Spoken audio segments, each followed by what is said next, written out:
Here we go, unboxing a feeder that a customer returned. What I expect to find is nothing wrong with the feeder. We're going to find out though.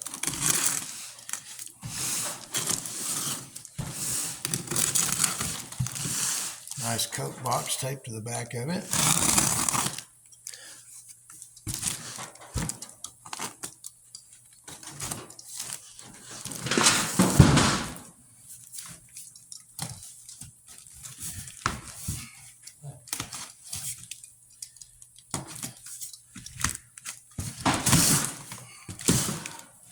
Okay, got them apart.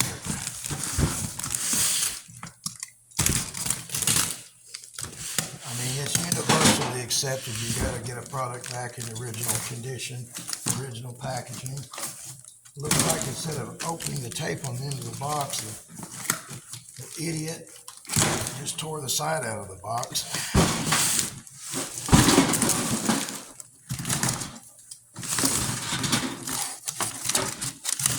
Most customers are good people. There's these other ones. Now, I warned him not to ship it like this, to send the feeder back in the original condition with this cage intact. What does he do? He packs it and sends it without repairing the cage. And he claims that he's a carpenter. Hopefully they got here without any damage.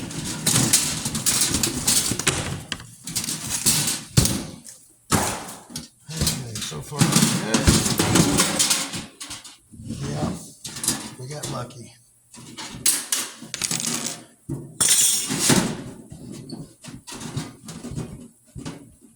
Now,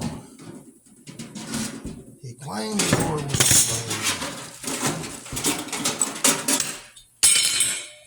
Looks to me like the door's closing fine. Just for funsies, let's pull this off and see what happens. And that is how you knock the camera over. Let's remove the front cover and see if he's got the springs in the right location. Probably not, but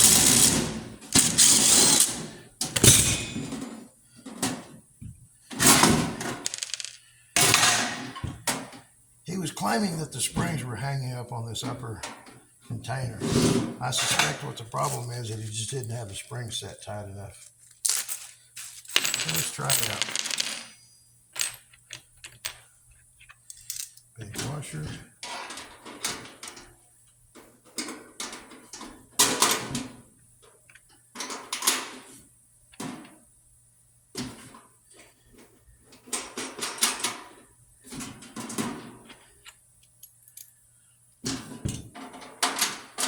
A lot of people don't understand, or even worse, they don't care what the profit margin is on your average product. You look at the average items sold across the world, and you come up with a profit margin of about 3%. That's true in construction, where you've got a multi-million-dollar business. The contractor's lucky if he gets home with 3%. In our case, we get about 8%.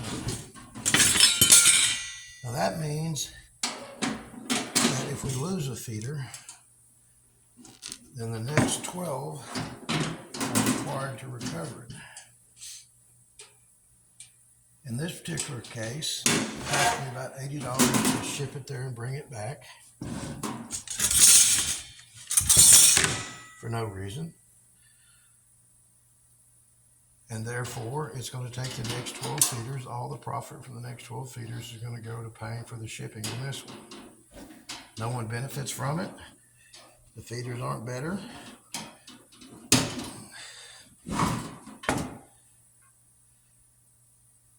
And you look at it and the door's closing fine. Now, if you really want to get that last little bit, there's two ways of doing it. Either you reduce the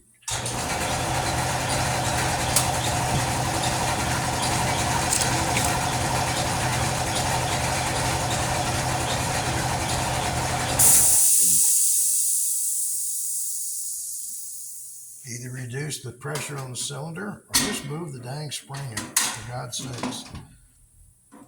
closing perfectly. You could do both of them.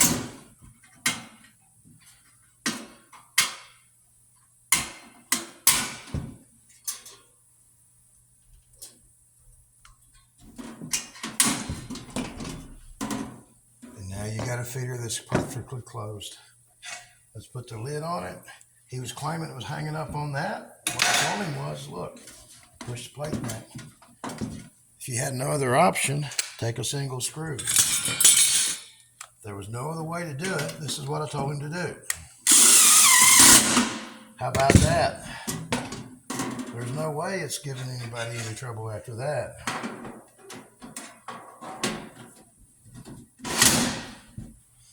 We're going to get this thing completely together.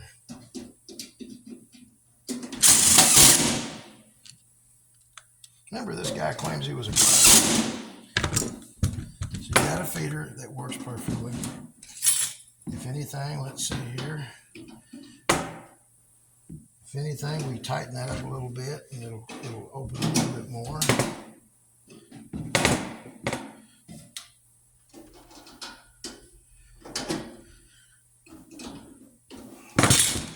And in effect, there's nothing wrong with the feeder at all.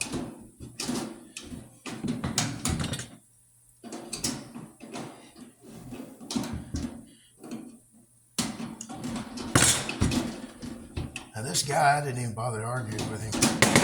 He had sent an earlier email, which stupid me, I should have paid attention to, and it was whiny in nature. And anytime you got a whiner, you'd be not going to talk reason for a whiner. And like a dummy, I went ahead and took the order and shipped the feeder anyway. What I should have done was rejected the order based upon his whiny little email complaining about the website. Well, if you're going to complain about the website, you're probably going to complain about everything else. And as far as I'm concerned, those kind of people probably just deserve rats. But there you go. Feeder that closes perfectly. Nothing wrong with it. We could just we increase the spring tension just a little bit, and he could have even drilled more holes. Welcome to retailing, folks.